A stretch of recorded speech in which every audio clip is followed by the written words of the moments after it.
இன்று அவருடைய சத்தம். எழுதியவர் சகோதரர் சகரியா புனன் அவர்கள். நாள் ஏப்ரல் 14. மனம் திரும்புங்கள், பின்பு ஜெயம் பெறுங்கள். இன்று அவிசுவாசிகளுக்கு பிரசங்கிக்கப்படும் பிரசங்கத்தில் மங்கி மறைந்து போன மனம் திரும்புங்கள் என்ற செய்தியை வலியுறுத்தியே இப்போது நாம் பேசுகிறோம்.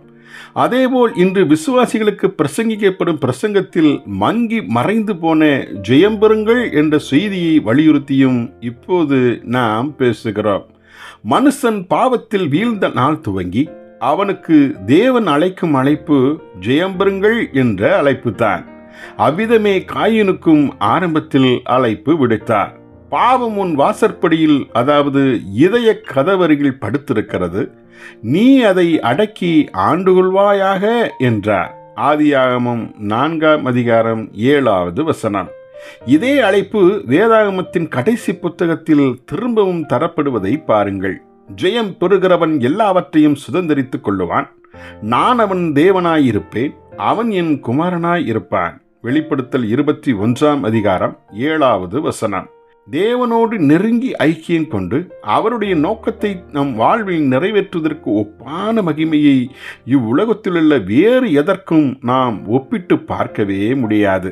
இப்பாருலகில் வாழ்ந்த எந்த மனிதனுடைய வாழ்க்கையை காட்டிலும் இயேசு இவ்வுலகில் வாழ்ந்த வாழ்க்கை மகா ஆச்சரியம் நிறைந்ததும் மகா மகிமை பொருந்தியதும் சொல்லி முடியா சந்தோஷம் நிறைந்ததுமான வாழ்க்கை ஆகும். அவர் உலக புகழ்பெற்ற நபர் அல்ல, ஓர் ஐஸ்வர்யவானும் அல்ல. ஆனால் தன் ஜீவியத்தின் மூலமாய் தெய்வ மகிமையை சுடர்விட்டு பிரகாசித்து விட்டார். இன்று உங்களை அணுகி வரும் சுவிசேஷத்தின் நற்செய்தியை தயவு கூர்ந்து கேளுங்கள். ஆம், நீங்களும் இயேசுவிடம் ஜொலித்த அதே மகிமையை உங்கள் வாழ்க்கையில் ஜொலித்து பிரகாசித்திட முடியும். இவ்வையகத்தில் நீங்கள் வாழும் நாட்களெல்லாம் ஓர் ஜெயம் பெற்றவராய் என்னாலும் திகழ்ந்திட முடியும். இனி என்ன, இன்றிலிருந்து நித்தியத்தின் சொல்லி முடியா மதிப்பையே எப்போதும் மனதிற் கொண்டவர்களாய் வாழுங்கள்.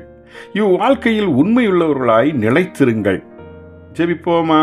அன்பின் தகப்பனே, ஜெயித்து வாழ அழைத்திடும் உம் சுவிசேஷத்தை எங்கள் செவிகளில் கேட்டுவிட்டோம். அந்த அழைப்பிற்கு பாத்திரராய் நாங்கள் நடந்து கொள்ள கிருபை தாரும். இயேசுவின் நாமத்தில் ஆமேன்.